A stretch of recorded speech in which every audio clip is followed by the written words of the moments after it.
Hello and welcome to this episode of the Pastor's Corner of the Narratives of Grace podcast. I'm your host, Pastor Kaleb Barrett, and we are glad that you have joined us today. In today's podcast, Pastor Dennis and I discussed 1 Peter 2, verses 9 and 10, and what it means for our church today, what it means to be made a holy nation, what it means to be a people of God. We discussed different areas of worship and ministry and just what it means to be a part of God's family. And we just hope that this is impactful to everybody that hears it today. Today we'll be looking at 1 Peter chapter 2, verses 9 and 10. I'm going to go ahead and read that real quick. Peter says, and I'm reading from the English Standard Version, Peter says, "But you are a chosen race, a royal priesthood, a holy nation, a people for his own possession, that you may proclaim the excellencies of him who called you out of darkness into his marvelous light. Once you were not a people, but now you are God's people. Once you had not received mercy, but now you have received mercy." Thanks be to God. I think this is one of my favorite passages, even though I haven't done a lot of study on it in particular, just because of that idea that, but you're a chosen race, a royal priesthood. It is that calling of all of his people together, which is a big thing we know when you study the New Testament and the early church, the division between the Jewish Christians and the Gentile Christians. Right. Well, and I think we've seen through 1 Peter that he is borrowing heavily from Old Testament writings as he explains to Christians living in a pre-Christian world what it means to live as God's people despite the struggles and the sufferings and the many different distractions that they have.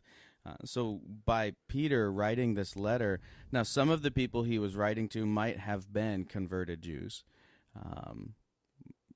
I would venture to say that probably many of who he was writing to were probably converted Jews, but he's also writing to Gentiles here. And sending this letter out, it is very interesting that he declares, "But you are a chosen race, a royal priesthood." The converted Jews would have instantly understood where he was coming from.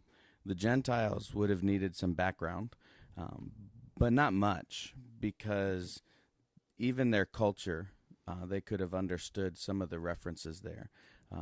In the Roman culture, the many different gods that were worshipped and all of that. I think that for them to hear from Peter, "But you are a chosen race," all of the talk throughout this book so far about being chosen, being set apart, being elect, there's a lot of interesting word choices that make people nervous.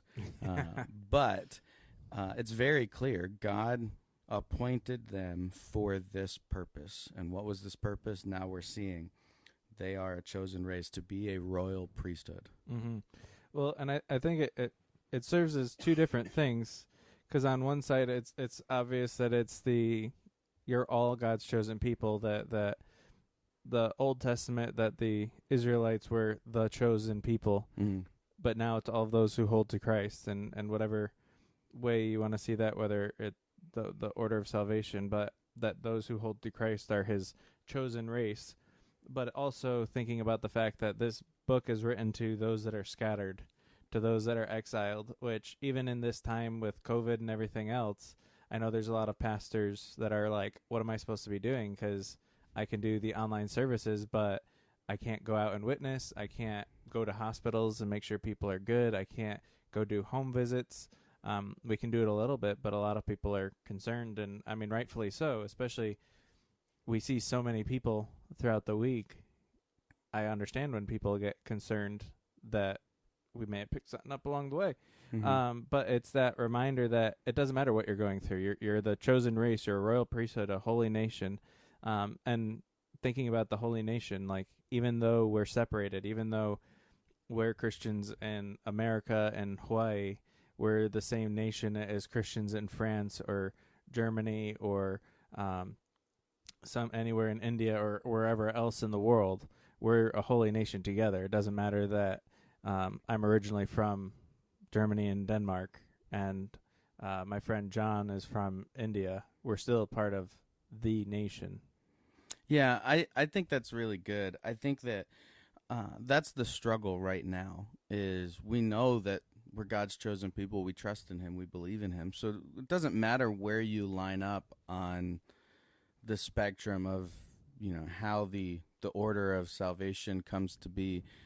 What matters to me is, do you believe in Jesus? And if you believe in Jesus, you are a part of this chosen race. You are a part of this spiritual house that's been built, as he talks about in the earlier passage. Um, but I think you bring up a really good point. There are a lot of people that recognize, yes, I am part of this chosen race. Yes, I am part of this holy priesthood, but I can't do the things that I was doing. And with your background in worship, not to put you on the spot, but I think I'm going to put you on the spot. How is worship affected by COVID-19? Like how do you see worship in today's world? Because it's different now. So it's interesting because I've gone to a few, and I say gone to, I've watched a few different conferences that talk about worship. I'm Southwestern Seminary, where I got my my master's from. They're doing a conference on different aspects of music and worship, and a lot of people are afraid of what music and worship is going to look like, whether it's choir or otherwise, which is valid. But I'm going to speak to worship as a whole, not just music, because that is going to be a more complicated thing that we're going to have to address. The fact that when we sing, we let out a lot more particles than if we just talk, almost as much as when we cough. It's almost as bad in that regard, because of the way singing works. But that's a whole nother issue. I think there is a major plus actually happening right now with worship if we go about it right. And that's for two reasons. One, we're having to remember we need to trust God, and worshiping isn't making us feel good. And I think that's one of the biggest problems in worship today is, well, it just didn't speak to me. That's not the point of worship. The point of worship is to speak to God, and hear Him speaking to us. But second, I think it's revitalizing the home worship, that we're not supposed to just have a group time of worship Sunday morning, and then throughout the week I get to worship on my own however I want. Now, that is important, and as I work throughout the week, there are times where I have that time myself, even if I am studying something. There's that worshipful time that I have. But we're also supposed to be worshiping at home with our families. And this is kind of forcing us to do that more. I think about at mine and Naomi's church in Texas, Church of Christ the King. When you became members, they gave you a hymnal, and they're a hymnic church. But the reason why they gave you that isn't just so like, oh, you can look up the songs beforehand, but so that you can worship at home together. That's really good, and I'm glad that you took the broader view, because I think when Peter is talking to these believers, and he's talking about the aspects of being a chosen race, a royal priesthood, this holy nation that's set apart, this people for his own possession. These are worshipful words, and leading us to understand the aspects of worship go far beyond just singing. I like that you said, worship is not just to make us feel good. We have to remember Peter is writing to people who are in the midst of intense persecution. And I know there's different opinions about where the persecution was coming from at the time that Peter wrote this. Was it coming directly from the state, from was it state-sponsored persecution? Was it neighbor-on-neighbor persecution? Well, either way, no matter how you look at it, they were being persecuted. So he's not writing to them and saying, you're a chosen priesthood, so feel good about that. You're a royal priesthood, you're a chosen race, you're a holy nation, so just, rejoice in that. And that's true, you can rejoice in that, but he's also writing to people that are struggling. And so it's not about your circumstances. And so I think one of the reasons why I wanted to dive into that a little bit more was just because, there are people who are nervous. There are people who don't understand what's going on. And I read an article this morning about how children's ministry is going to look different when churches reopen. Everything is going to look different, and it's Oh going to yeah. look different, I think, for a long time. Yeah. We keep talking about the new normal, and you and I are in a meeting every Wednesday, and one of the things that keeps coming up is one of the hosts continually says, this is, I don't think there is going to be a new normal. I think this is the normal, that we have to learn how to minister now, how to Mhm. minister in the midst of what we're struggling with now. And that lines up so well with what Peter was writing to those in a pre-Christian world. How are they going to live as this holy priesthood when they're being separated, when they're being hunted down, when they're being persecuted? Because either he wrote this just before or just after Rome burnt, Right. and Nero needed a scapegoat, and Christians fit the bill. And some of the absolutely horrible things that happened to Christians during that time, it's horrific to think about.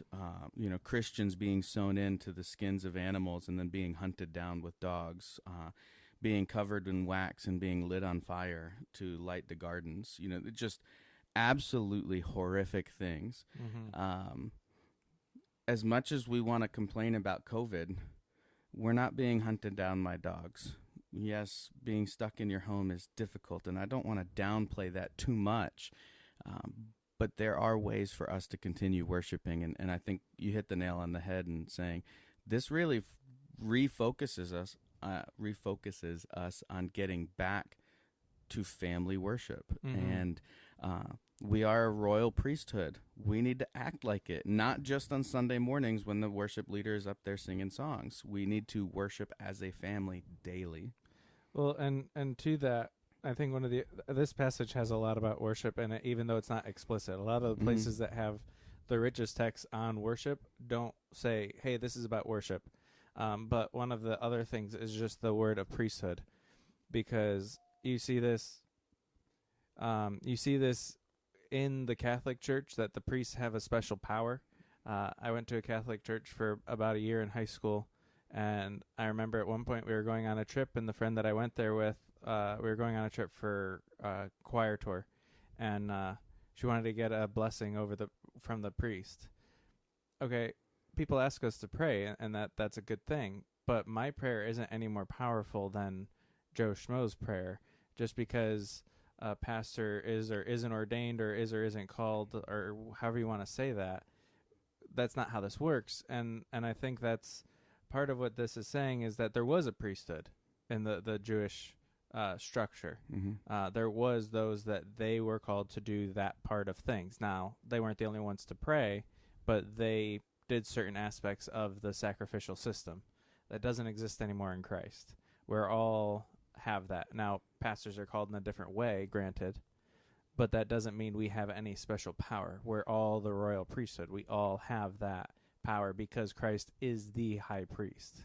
So what you're saying is pastors shouldn't be put on a pedestal. Amen. Oh, that's very interesting. So I don't want to belabor that point too much longer, but I do think it's important. And you brought up the Catholic idea, and I think that's good. There's that verse that says there's now therefore one mediator between God and man, the man Jesus Christ. And he is our mediator. He is our intercessor. He speaks on our behalf, just as the Spirit does. Romans 8 talks about that. And so, understanding the royal priesthood idea. So what does a priest do? A priest leads in worship. A priest leads us and one another to be more like Christ. So if every believer is part of this royal priesthood, we are all ministers of the gospel. We are all called to preach the gospel. Matthew 28, the Great Commission, it doesn't say, now pastors go therefore into all nations preaching the gospel. No, it says go. Who? Everyone. If you are a believer, the call is for you to go. Go and preach. Well, I'm not a pastor. You still need to share the gospel. You still need to move forward. You still need to make disciples of all nations. I do want to skip down a little bit as he gives these four things: the chosen race, the royal priesthood, the holy nation, the people for his own possession. But there's a reason for all four of those things. Each of those things culminate into one major action, and that is that we would proclaim the excellencies of him who called you out of darkness into his marvelous light. And so I want to take just a minute to talk about that, proclaiming the excellencies. That's the title of the sermon that I preached on Mother's Day, and proclaiming the excellencies. So before I go a little bit deeper into that, why don't you share some thoughts on proclaiming the excellencies? I think that's something that we need to be doing regularly Mm-hmm. in worship. In a worship order, if you follow Isaiah 6, the first thing is adoring God. It is that idea of proclaiming who he is and what he does. And that's also in the sermon part, the proclamation. But we should be doing that regularly. Mm-hmm. We should be talking about who he is and what he's done. So we should focus on what he's done for us. If he saved you from addiction, if he's saved you from bad situations or whatever else, yes, he should be praised for that. But he should also just be praised for his excellenceness. Yeah, that's right. That works. But because he is God, because he is the forgiver, because he is the healer, because he is the almighty, because he is all of these things, he is grace, he is love, we need to be proclaiming that. And part of that is in music. We proclaim it in music. We proclaim it in contemporary and traditional music, or whatever else you want to describe those things as. We were singing updated, and I say updated, musically updated. Struggle even describing it that way, but the words, they changed the words, and I was like, no, we're using the original ones because these aren't quite as good. The original proclaims him better, but we should be proclaiming all of the things that he does in our lives, but just again who he is, and we do that through song, but we should also be doing that just in our day-to-day life. We shouldn't be afraid to say that we're a believer on the street. And in fact, a lot of times when I'm doing witnessing, the way that I'll bring it to a gospel conversation is I'll say that I'm a pastor. And sometimes that doesn't work, but a lot of times it's, oh, that's interesting, especially here in Hawaii. Even the people that don't like religion, they have respect for pastors. They have respect for religious leaders. Mm-hmm.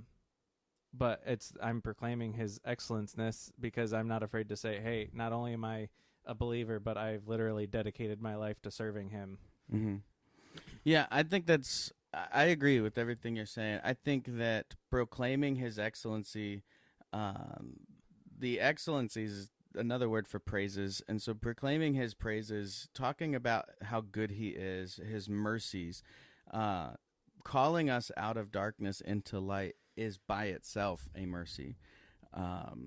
It's grace, yes, but it's also, so if we understand grace is giving us something that we did not earn in a positive way, and in a negative sense, something negative that we've earned, but he's withholding that from us. That's mercy, and there may be better definitions for that, but I like the idea of understanding we've earned something negative.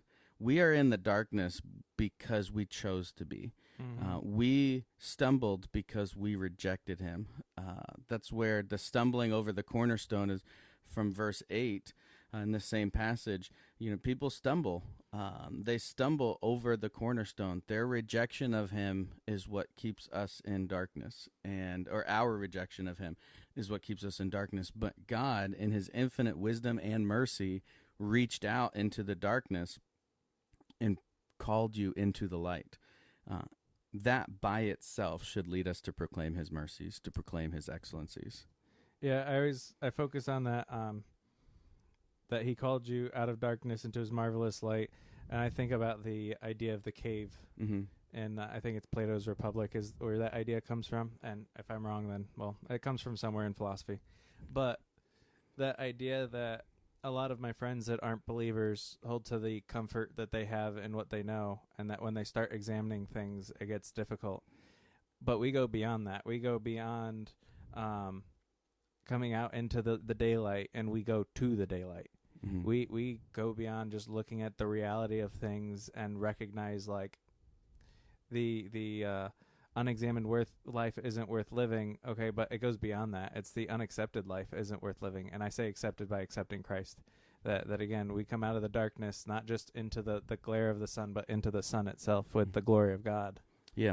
R.C. Sproul has a just absolutely amazing children's book called The Lightlings. And if you have Right Now Media, you can find his reading and artwork as a video on Right Now Media. And if you don't have Right Now Media, you could go to our website and click on the link for, I believe it's Connect. And in there you can receive a link to get access, free access to Right Now Media. This isn't a plug for Right Now Media, but if you don't have it, go for it. It's not a plug, but we're gonna plug it a little bit, just a little, because one of the things that book talks about, and it makes it easy for children to understand, is this concept of hiding from the light and running into darkness, and then being called out of darkness into the light. And I think it's a beautiful description of what God has done, and that should lead us to proclaim His excellencies, His mercies, His praises. We do that on Sunday. I talked about two different ways we do that. We do that through our speech, the way we talk with one another. We do that through our service, and so I think starting off this discussion by talking about worship is more than just singing. Proclaiming His mercies is more than just speaking. It's also serving. It's a requirement of those that are in this royal priesthood. We serve in this priesthood. We serve as this holy nation. We exist for the purpose of proclaiming His goodness, His excellencies, His praises, His mercies, and talking about His grace is something that we can't not do. Okay, and that was on purpose. But we should not allow ourselves to shrink away from doing the very thing that we were called out of darkness for, and that is to proclaim His mercies. And he goes on and says, for you were once not a people, but now you are God's people. Tremendous hope. When I read that, I just have tremendous hope in recognizing I'm part of something that is so big. It's so good. Well, that makes me think, and I'm sure I've heard it in different ways before, but I think you said it in one of the first times you preached here, but the fact that the people in our building, and this is an expanded version of what you said, but the people that come to our church are from literally all over the world, either from generations back or from 2 weeks ago. We have people that are immigrants from Asia and elsewhere in the world. But as different as we may look and the experiences that we've had may differ and how we sound differs, we still have more in common with the people in this building more than anyone else in the world, even the people that we might look exactly like and sound exactly like. And I said that in a little scrambled of a way, but it's that we are a people. Even though we look different and sound different, we are a people. We were a people who once had not received mercy, and now we have, and that should lead us to proclaim His excellencies even more. If we truly understand the road that we were on and where we were headed, we should have really no choice but to proclaim His goodness. And we see that in modern stories. You see somebody that was rescued from a burning building and they want to make it right. Somebody that was going through a difficult time and someone stepped in and helped them, and so they go out of their way to repay them. We could never repay God for what He did on our behalf, but we're required to go out and proclaim His excellencies. And so I think one of the things we can talk about maybe at a future date is just how exactly do we do this in a post-Christian world, in a COVID-19 world, in a postmodern, post-truth, however you want to look at it. We're post-everything at this point. Oh, yeah. But we're postmodern. Yeah, we are. We're past that. But how does serving him look today? And very simply put, worship him. Mm-hmm. Worship him. There should be no doubt in the people who know you. There should be no doubt in their minds about whose you are. You should be different. One of the difficulties that we have is so many in the church, and I'm not talking about our church specifically, I'm just the universal church. So much of what we do looks so much like the world that we don't look different enough for people to recognize that there's something different about this guy. There's something different about this lady. They're not the same as us. And what is different? We should be letting them know the difference by proclaiming his mercies. Well, and I think that was one of the problems with the parts of the church growth movement and seeker-sensitive in particular aspects of it, that we want to make sure that if there's an unbeliever here, that they don't feel uncomfortable and they know what's happening. Which my response when I heard that, it was before I was a believer, and I was like, well, that doesn't make sense. The whole point is that we're different. Now, again, I'm saying that as somebody that isn't one of those different. But it's then put something in your bulletin that if you're a handout in the back, if you've never been here before, if you've never been to church, here's what's happening. Here's what's going down. And I openly say that because I was a part of a congregational church that was a high church in its structure. So even when Naomi went there, who was a believer almost her whole life, I think she came to faith when she was 4 or 5, she was thrown off by certain aspects. But she doesn't think they should have changed that. Now, a little bit more of a heads up would have been helpful, but because we all stood up at the same time and started singing the doxology, and she almost fell over. But it's that we want to make sure that if we want to look different, if we can tell people here's why, here's what we're doing, and this is why we look different. And if you aren't, we hope that you join us to look different. Right. But